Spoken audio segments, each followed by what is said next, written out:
ቀጣዩን የትንሳኤ በዓል በኢየሩሳሌም ለማክበር ምዝገባው ሊጠናቀቅ በጣት የሚቆጠሩ ቀናት ብቻ ቀሩ።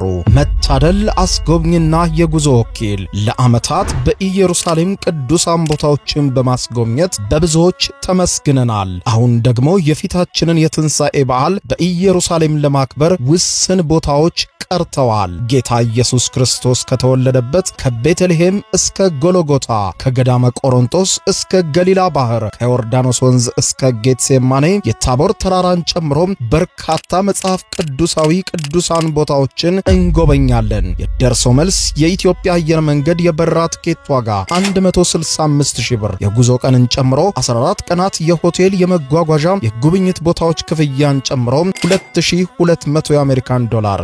ጎበኛቸው ቦታዎች ደህንነታቸው የተጠበቀ በመሆኑ በወቅታዊ ጉዳይ አይስጎ። አድራሻ 22 ጎላጉል ህንጻ ሁለተኛ ፎቅ ቢሮ ቁጥር 205B በ0912 64 1000 ወይም በ0964 08 08 08 ላይ ፈጥነው ይደውሉ። መታደል አስጎብኝና የጉዞ ወኪል።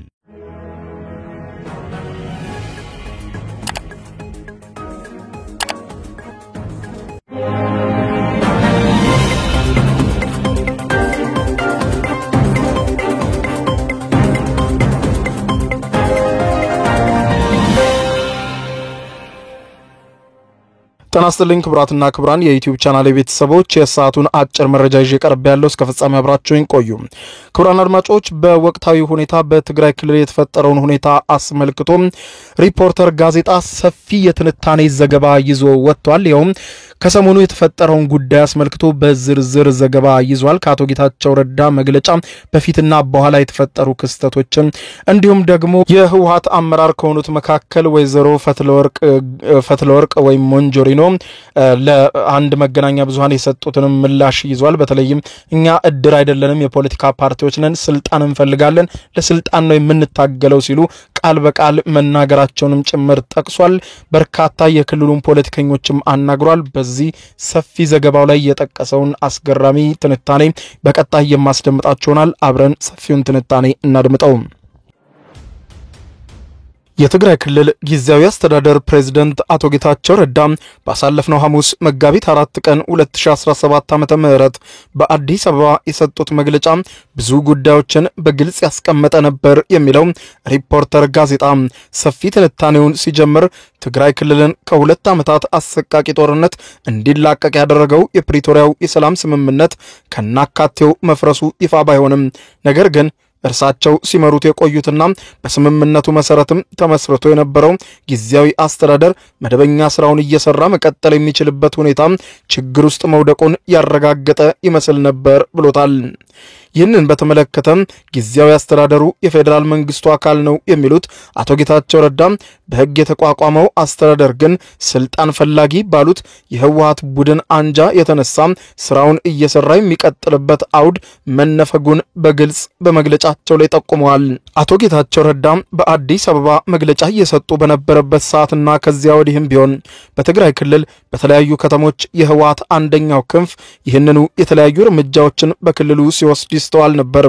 የህወሓት ከፍተኛ ባለስልጣናት ከሆኑት መካከል አቶ አማኑኤል አሰፋና ዶክተር ፍስሐ ሀብተጽዮን በእንግሊዘኛና በአማርኛው በትግርኛ እያፈራረቁ በሰጡት መግለጫ ወደ አዲስ አበባ የሄዱት አቶ ጌታቸው ረዳ ህገወጥና ብሔራዊ ክህደት የፈጸሙ እያሉ ሲያወግዟቸው ተደምጠዋል ይላል ሪፖርተር ጋዜጣ። የህወሓት ክንፍ ከመግለጫ ምላሽ ባለፈ ግን መሬት ላይ እርምጃ መውሰድ መቀጠሉን ሲነገር ሰንብቷል። አንድ ስማቸው እንዳይጠቀስ የፈለጉ አንጋፋ የትግራይ ፖለቲከኛ በክልሉ የጊዜያዊ አስተዳደሩ ሲቆጣጠራቸው የነበሩ የመንግስት ቢሮዎችና መዋቅሮችን የህወሓት ኃይል እየተቆጣጠረ ይገኛል ብለዋል። በጊዜያዊ አስተዳደሩ ስር ሲሰሩ የነበሩ የሥራ ኃላፊዎችም በህወሓት መታሰርና መሳደድ ጀምረዋል የሚሉት ፖለቲከኛው የህወሓት ሌላኛው ክንፍ የነጌታቸው መዋቅርን ሙሉ በሙሉ እየተቆጣጠረው እንደሆነ አረጋግጠዋል። በወቅቱ በትግራይ ያለው ሁኔታ ምን እንደሚመስል ሪፖርተር ጋዜጣ የጠየቃቸው ሌላኛው አስተያየት ሰጪ የሳልሳዊ ወያኔ ትግራይ ፓርቲ የህዝብ ግንኙነት ኃላፊ የሆኑት ብርሃነ አጽባ ከባድ ስጋት ያጠላበት በማለት ይገልጹታል። መቀሌን ያለሁት አቶ ጌታቸው የጦር መኮንኖቹን አሰናበቱ የሚለው ዜና ከተሰማበትና በህወሓት ውስጥም ውጥረቱ መባባስ ከጀመረበት ቀን ጀምሮ ፍርሃትና ጭንቀት በህዝቡ ዘንድ መፈጠሩን እያስተዋልኩ ነው ይላሉ። ባንኮች አካባቢ ረጃጅም ሰልፎች ይታያሉ። ገበያም አካባቢ በእጥፍ ጨምሯል። ሌላም አካባቢው እንደዚሁ ነው። በዚህ ግርግር ለመጠቀም አንዳንድ ነጋዴዎችም ሲሞክሩ ይታያል። ይህ ደግሞ ህዝቡን ለጉዳት ዳርጎታል ይላሉ። አሁን ድረስ ልጆቻቸው የት እንደደረሱ የማያውቁ ብዙ የቤተሰባቸው አባል ወደ ጦርነት ገብቶ የረገፈባቸው ሰዎች በርካታ ናቸው። የትግራይ ህዝብ በጦርነቱ የከፈለው ዋጋ ከባድ ነው። ይህ ደግሞ ስሜቱ አሁንም ገና ትኩስ ነው። በቅጡ እርማቸውን ያላወጡ እናቶችም አሉ። ይህ በሆነበት ሁኔታ በህወሓት መካከል መሰንጠቅ መፈጠሩና ሌላ ዙር ጦርነት ሊፈጠር ነው የሚል ስጋት መጫሩ ነገሩን አባብሶታል በማለት ለሪፖርተር ጋዜጣ ይጠቅሳሉ። አስከፊ ጠባሳ በትግራይ ህዝብ ላይ ያሳረፈው የኤርትራ ሰራዊት ብቻ ሳይሆን ሌሎች ሀገሮችም በዚሁ ዙር ጦርነት ሊሳተፉ ይችላሉ የሚባለው ትንታኔ መሰማቱ ደግሞ የህዝቡን ጭንቀት አባብሶታል። በአጠቃላይ ይላሉ ፖለቲከኛው፣ በአጠቃላይ የትግራይ ህዝብ ሰማይ ደግፎ ይዞ ነው ያለው ማለት ይችላል በማለት በትግራይ ያለውን የስጋት ደመና በእጅጉ ግዙፍ እንደሆነ ይገልጻሉ። ከሰሞኑ በትግራይ ክልል ፖለቲካ የተፈጠረው ቀውስ በፓርቲው ውስጥ ለረጅም ጊዜ ሲብላላ የቆየው መሰንጠቅ ወይም የስልጣን ሽኩቻ ውጤት መሆኑ ይነገራል። አንዳንዶች የአቶ ጌታቸው ረዳን ቃል ተውሰው በጊዜያዊ አስተዳደሩ ላይ መፈንቅለ መንግስት ተፈጽሞበታል ሲሉ፣ ሆኖም ግን በተቃራኒው የቆመው የህወሓት አንጃ ግን ህግ የማስከበር እርምጃ እየወሰድኩ ነው በማለት ይደመጣል። ጊዜያዊ አስተዳደሩ ጉዳዩን መፈንቅለ መንግስት ቢለውም የህወሓት ሌላኛው ክንፍ የሆነው የነደብረጽዮን ቡድን በፊናው ጉዳዩን ህግ ማስከበር የሚል ስም ቢያወጣለትም በወቅቱ የተፈጠረው ክፍፍልና ፍጥጫ የጦርነት ስጋት መጋረጡ ሁሉም ይስማሙበታል። የህወሓት የእርስ በርስ ግብግብ እስከ ቅርብ ጊዜ ድረስ መሬት ላይ ያልወረደ የቃላት መወራወርና የሚዲያ ውዝግብ ብቻ ሆኖ ነበር የዘለቀው። ከአንድ ወር ቀደም ብሎ ለረጅም ጊዜ ገለልተኛ ነኝ ሲል የቆየው የህወሓት የጦር ኃይሉ ከፍተኛ መኮንኖች የነደብረጽዮን ገብረ ሚካኤልን ቡድን ህወሓትን ደግፈው መግለጫ እስካወጡበት ጊዜ ድረስ የትግራይ ፖለቲከኞች ውዝግብ አንድ የፖለቲካ ተንታኝ እንደገለጹት ቀዝቃዛ ጦርነት ሆኖ ነበር የከረመው። ከዚያ በኋላ ግን ነገሮች ሁሉ ተለወጡ። የጊዜያዊ አስተዳደሩና የህወሓት ጽህፈት ቤት ቡድኑ አንዱ ሌላውን ከስልጣን አንስቻለሁ መባባላቸውንም ሆነ አንዱ ሌላኛውን ዕውቅና መንፈጉ ባለፉት ወራት የተለመደና በተደጋጋሚ የታየ ሁኔታ ነበር። ገለልተኛ ሆኖ መቆሙ የሚነገረው የጸጥታ ኃይሉ ስም እየጠሩ አንዱ በሌላው ላይ እርምጃ እንዲወስድና ህግ እንዲያስከብር መጋበዛቸው የተለመደ ሆኖ ነበር የቆየው። ፌደራል መንግስቱንም ምርጫ ቦርድንም እንዲሁም የፕሪቶሪያውን አደራዳሪዎችም በስም እየጠሩ አንዱ ሌላውን ህገወጥ አካሄድን ያርሙ ሲሉ መግለጫ ሲደረድሩም ቆይተዋል። ይሁን እንጂ ጦሩ አንድ ወገን ለይቶ ከህወሓት ጽህፈት ቤት ጎን ቆሞ የጊዜያዊ አስተዳደሩን ብሔራዊ ክህደት የፈጸመ ቡድን ብሎ ሲፈርጅ ሁሉም ነገር አፍጦ ወጣ መሰለ። ጦሩ ከህወሓት ጽህፈት ቤት ጎን ወግኖ መቆሙን ተከትሎ በርካታ የትግራይ ወጣቶች በየከተሞቹ ተቃውሞ በማድረግ የጦሩንና የነደብረጽዮን የህወሓትን አቋም ሲያወግዙ ታይተዋል። በትግራይ ሰላም እንዲሰፍን ፈልጋለን ያሉ ወገኖች በሰልፍ አደባባይ ወጥተው የጸጥታ ኃይሉ ገለልተኛነቱን ጠብቆ እንዲቆም አሳስበዋል። የህወሓት የእርስ በርስ ችግር ተወግዶ ሁለቱም የህወሓት ቡድኖች በጋራ የትግራይን ህዝብ ጥቅም ለማስከበር እንዲሰሩ ህዝቡ በአደባባይ ተቃውሞውን ሲጠይቅ ነበር። የሁለቱ የህወሓት ቡድኖች ውዝግብ በጦዘ ቁጥር በየመሃሉም ሲሆን እንደሚታየው ሁሉም ከዚያ ወዲህም የሁለቱ ኃይሎች መሪዎች ሲጨባበጡና ጎን ለጎን ቆመው የሚታዩባቸው ፎቶግራፎችና ምስሎች ይፋ መሆኑ ቀጥሎ ነበር። እነዚህ ነገሮች ደግሞ በደብረጽዮንና በአቶ ጌታቸው ረዳ ኃይሎች መካከል ውጥረቱ ረግቦ ሰላማዊ ሁኔታ ተፈጠረ የሚል ስሜት ሲፈጥሩ ቢታዩም ነገር ግን ወዲያው በማግስቱ በመግለጫ መካሰሱና መወዛገቡ ተመልሶ ቦታውን ሲተካም አንዴ ሞቅ አንዴ ቀዝቀዝ ሲል ከርሞ ነበር። ሲሞላ ይፈሳል ሲከር ይበጠሳል እንደሚባለው ሀገርኛ ብሂል ይህ የሁለቱ ኃይሎች ውዝግብ ተወጥሮ በመጨረሻ ከሰሞኑ ፈንድቷል። አቶ ጌታቸው ረዳ በደብዳቤ 3 የጦር መኮንኖቻቸውን ማገዳቸውን ተከትሎ ጊዜያዊ አስተዳደሩ ከህወሓት ጋር መጋጨት ብቻ ሳይሆን የጸጥታ ኃይሉንም እንደማይታዘዘው በይፋ ታየ። ውስጡንም ሲብላላ የነበረው የሁለቱ ኃይሎች ውዝግብ በይፋ ፈንድቶ በአዲጉዶም በአዲግራትና በመቀሌ ከተሞች ሰዎችን ለጉዳት የዳረጉ ግጭቶችና የተኩስ ልውውጦች ተደረጉ። ህወሓት በጦሩ ታጅቦ የመንግስትን ቢሮዎች መቆጣጠር ሲጀምር አቶ ጌታቸው ረዳ ወደ አዲስ አበባ መግባታቸው ተሰማ።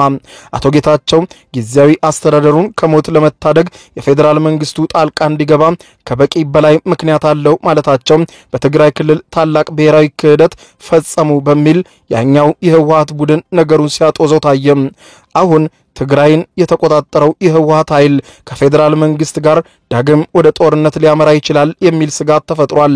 ከኤርትራ ሰራዊት ጋር አጋርነት መፍጠሩ እየተጋለጠበት የሚገኘው ህወሓት የፌዴራል መንግስት ጊዜያዊ አስተዳደሩን ወደ ቦታው ለመመለስ በሚል ወደ ትግራይ ክልል ከገባ በትግራይ ቀጠናዊ ጦርነት ሊፈጠር ይችላል እየተባለ ነው በማለት ያስቀምጧል ሪፖርተር ጋዜጣ። ትንታኔውን ሲቀጥልም በትግራይ የተፈጠረው ምን እንደሆነ የበለጠ ግልጽ ማብራሪያ እንዲሰጡ የተጋበዙት አንጋፋው ፖለቲከኛ ነገሩ ወደ ጦርነት ሊያመራ መሆኑን ይናገራሉ።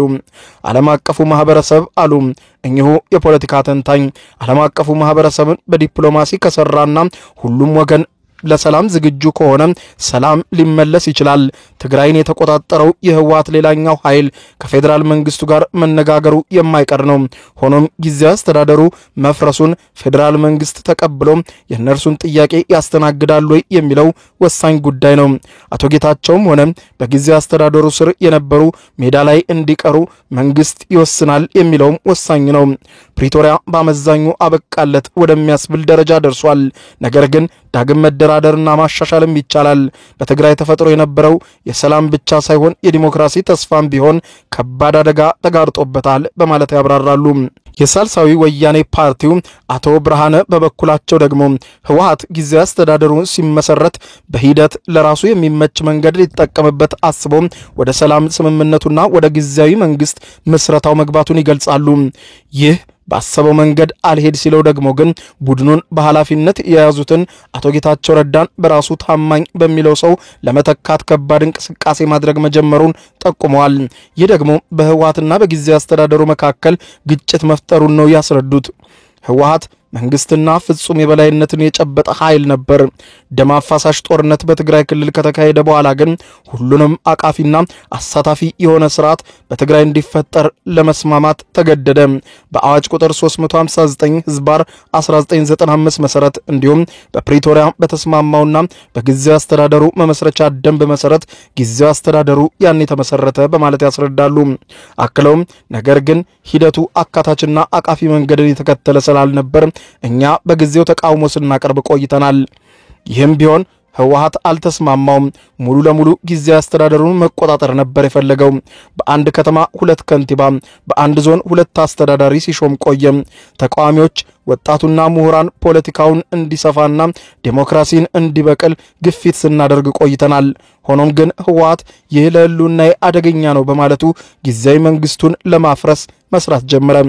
እኛ ከኢትዮጵያ ትግራይን ለመነጠል የምንታገል ፓርቲ ብንሆንም ነገር ግን ተወደደም ተጠላም እስክንለያይ ድረስ የሀገሪቱን ህግ አክብረን መንቀሳቀስ ግዴታ ስላለብን ምርጫ ቦርድ ጠቅላላ ጉባኤ አድርጉ ሲለን በስርዓቱና በህጉ መሰረት አድርገናል።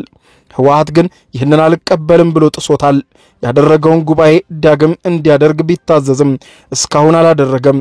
በስተመጨረሻም ሰላማዊ ትግል እንደማያዋጣው ሲያውቅም ጦሩን ከጎኑ አሰልፎ መንቀሳቀስ ጀመረ።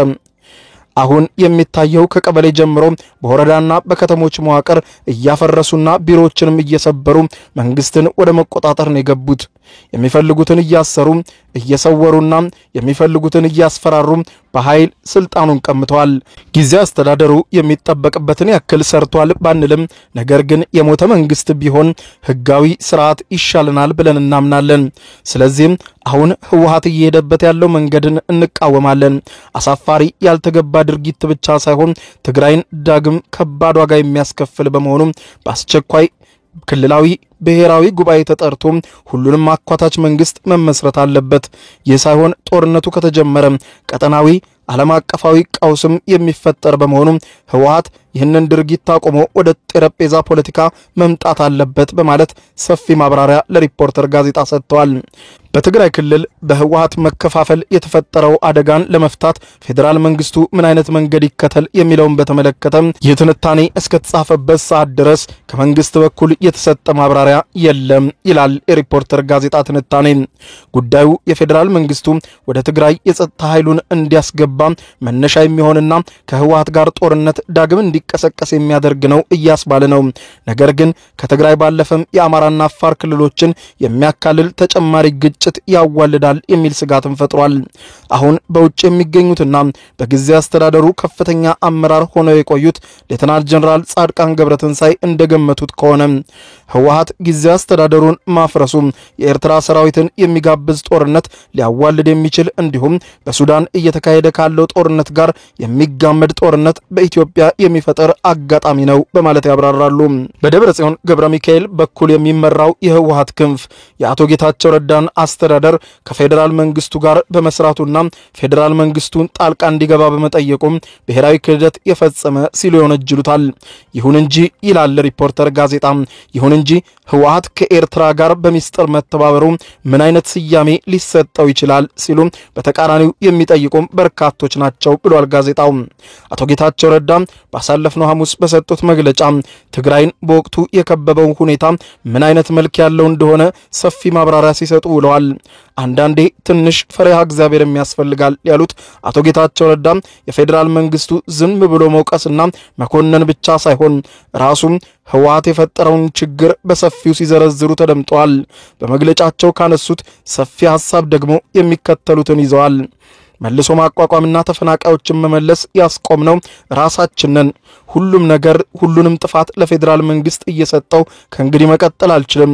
አንድ የህግ ተቀባይነት ያጣ የህወሓት አንጃ ጉባኤ አድርጌያለሁ በሚል ስም ብቻ ደጋፊዎቼ የሚላቸውን ከፍተኛ መኮንኖች ተጠቅሞ የሚያደርገው እንቅስቃሴ ነው በትግራይ ችግር የፈጠረብን። በሞኖፖሊ ስልጣን ይዞ የቆየ ኃይል ነው። ይህ ኃይል ጦርነቱ እንዳይቀር አንዳች ስራ ያልሰራ ኃይል ፕሪቶሪያ የፈጠረውን እድል ከመጠቀም ይልቅ ትርምስና ሌላ ዙር ጦርነት መፍጠር ነው ስራው ያደረገው። ተፈናቃይ ወደ መኖሪያው የመመለስ ችግር የራሳችን ችግር ነው። ሰራዊቱን ትጥቅ ማስፈታት፣ መልሶ ማቋቋም የተሰናከለውንም በተሰናከለውም በእኛው ችግር ነው። አሁን ያለው ጉባኤን አድርጌያለሁ የሚለው የህወሓት አንጃም የሐሳብ ልዩነት አይቀበልም። በረሃ ያለን የተጠቀምናቸውን ቃላቶች አሁን ካልደገመንና ካልተሳደበን ለጠቅላይ ሚኒስትሩ አድረሃል በዚያ እያጎበደድክ ነው የሚል ነው የሚሰጠን መልስ። በጎን ግን እኔ ይሻላለሁ እያለም ከጠቅላይ ሚኒስትሩ ስልጣን የሚለምን ኃይል እፍረት የለሽ ነው በማለት ይገልጹታል። የፕሪቶሪያ ስምምነት በግልጽ የትግራይ የጸጥታ ኃይል ትጥቅ ፈቶ የመልሶ ማቋቋም ስራ እንዲሰራ ያዛል። የተስማማነው አንድ መከላከያ ሰራዊት ብቻ በኢትዮጵያ ውስጥ እንደሚኖር ነው። ትግራይ የተወሰነ የጸጥታ ኃይል ብቻ ይኖረዋል። መልሶ ማቋቋሙ የተቋረጠውና ከ75000 በላይ የዚህ ተጠቃሚ መሆን የሚጠበቅባቸው ታጣቂዎች ህልማቸው የተጨናገፈውና አሁንም እንደታጠቁ ያሉት በዚሁ ታጣቂ ቡድን ነው ይላሉ። ትግራይ ግን በአሁኑ ሰዓት በፌደራል መንግስቱ የሚወከል ሌላ ነገር የለም። ከፕሪቶሪያ ውጪ የፖለቲካ ውይይት በአግባቡ መደረግ ነበረበት፣ አልተደረገም። ትግራይ ከሁሉ አስቀድሞ ማረጋጋት ሲገባ መቀሌን ሳይቀር የብጥብጥ ማዕከል ለማድረግ ነው እየተሞከረ ያለው። ፕሪቶሪያ በአግባቡ ቢፈጸም እኮ ጊዜያዊ አስተዳደር ትግራይ ያስፈልጋትም። በራሳችን ጥፋት የተፈጠሩ ጥፋቶችን መጥቀስም ያስፈልጋል። የኔ ስራ ከፌደራል መንግስቱ ጋር እየተገናኙ ፕሪቶሪያን ማስፈጸም ነው። አሁን 3-4 ሰው እኔ ጊዜያዊ አስተዳደር ልሁን የሚላለ እኔ ስልጣኔን አቆዩልኝ እያልኩ አይደለም። ትግራይ ወደ ጦርነት እንዳይገባ ስል ነው ይህንን የማደርገው። ሰላም ከተፈጠረ ተጠያቂ ሆናሉ።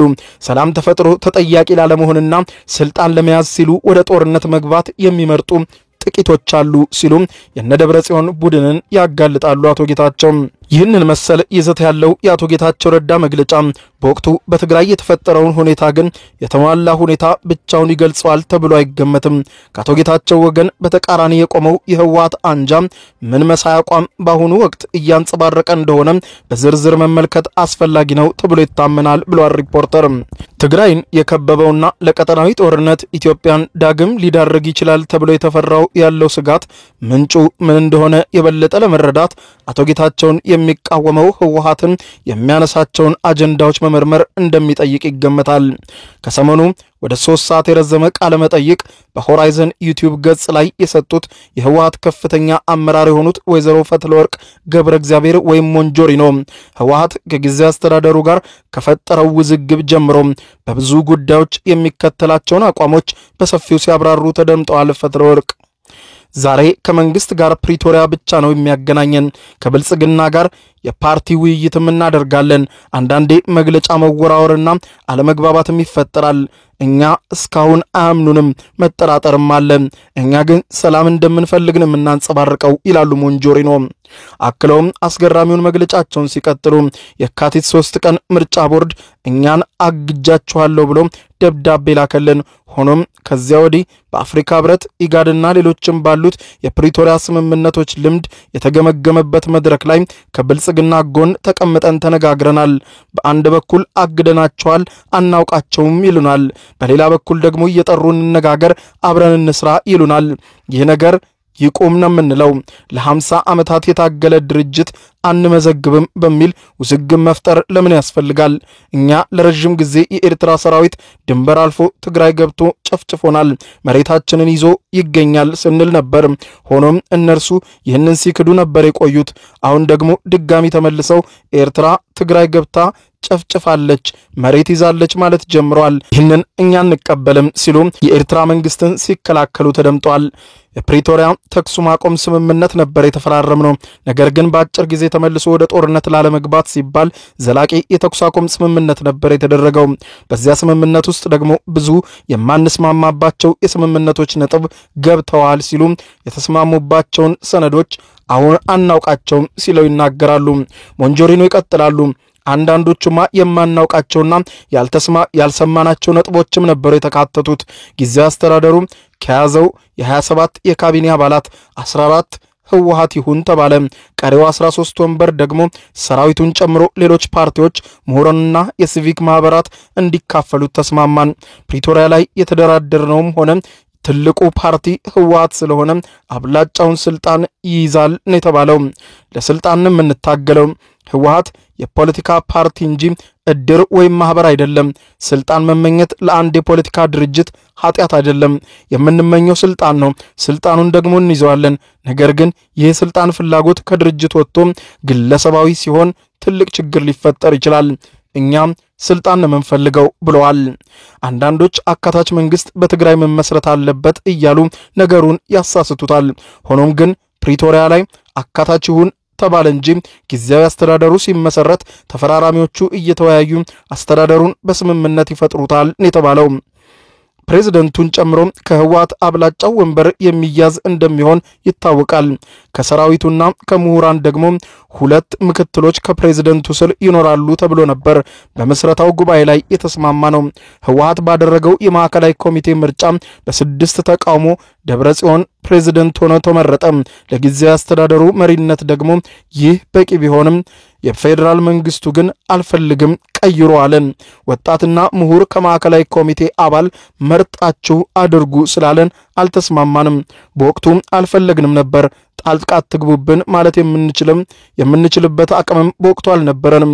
በጀት ለመፍቀድም ሆነ ለሌላ የፖለቲካ ውይይት ለመጀመር ጊዜያዊ አስተዳደር በቶሎ ይመስረት ይባል ስለነበር ያለንበት ሁኔታንም ለመከራከር የሚያስችል ስላልነበረ በውስጣችን ብዙ ተሟግተን 4 ሰዎችን ድጋሚ መረጠን።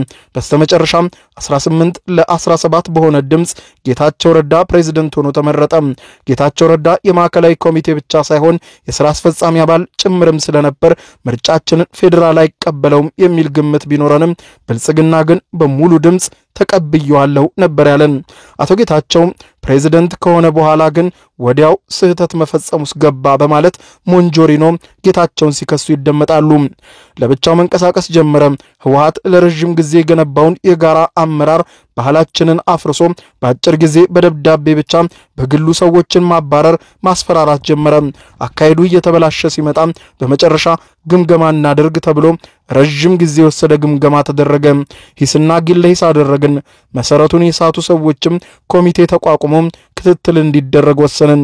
ለብልጽግና የሚሰልሉ በማህበራዊ ሚዲያ መረጃ የሚያሰራጩ ሰዎችም ነበሩ የገጠሙን።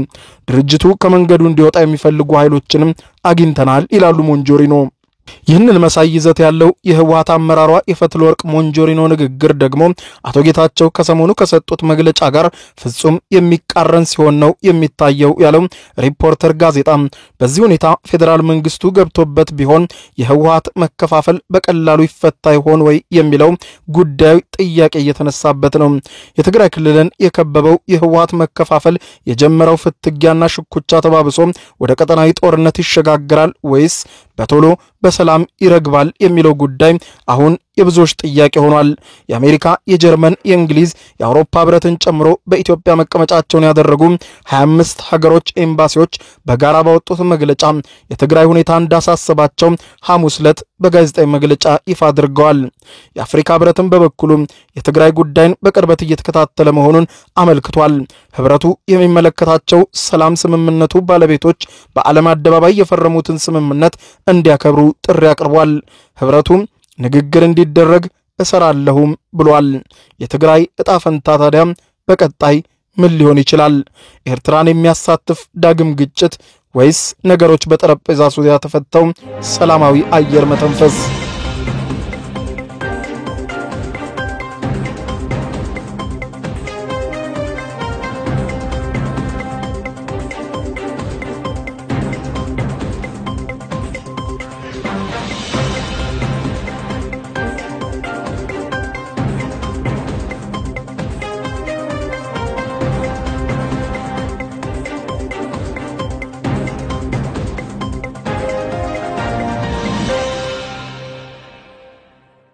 የዩቲዩብ የስኬት ሚስጥሮችን በዝርዝር የያዘው የአቤል ብርሃኑ የወይኗ ልጅ አዲስ መጽሐፍ በገበያ ላይ ዋለ። ዩቲዩብ ለመጀመር በአጭር ጊዜ ስኬትን ለመቀዳጀት አስበዋል? ዩቲዩብ ጀምረው ሚስጥሮቹ አልገባ ብለውታል? እንግዲያውስ አዲሱ በዩቲዩብ 2 የወርቅ 3 የብር ሽልማቶችን ያገኘው የአቤል ብርሃኑ የወይኗ ልጅ የዩቲዩብ ሚስጥሮች መጽሐፍ በዝርዝር ሁሉንም ያብራራሉታል። ዛሬውኑ ገዝተው ህልሞን እውን የሚያደርጉበትን የዩቲዩብ የስኬት መንገድ ይጀምሩ። በውጭ ሀገራት ለምትገኙ ከአማዞን ላይ ብታዙ በቀናት ውስጥ ደጁ ይደርሳል። የአማዞን ሊንኩን እዚህ ቪዲዮ ኮሜንት ላይ ያገኙታል። በሀገር ውስጥ ለምትገኙ በ0949 13 0000 ቴሌግራም ላይ ይዘዙ። ካሉበት ቦታ እናደርሳለን። የዩቲዩብ ሚስጥሮች ዘመኑ ጋር ተፈላጊ መጽሐፍ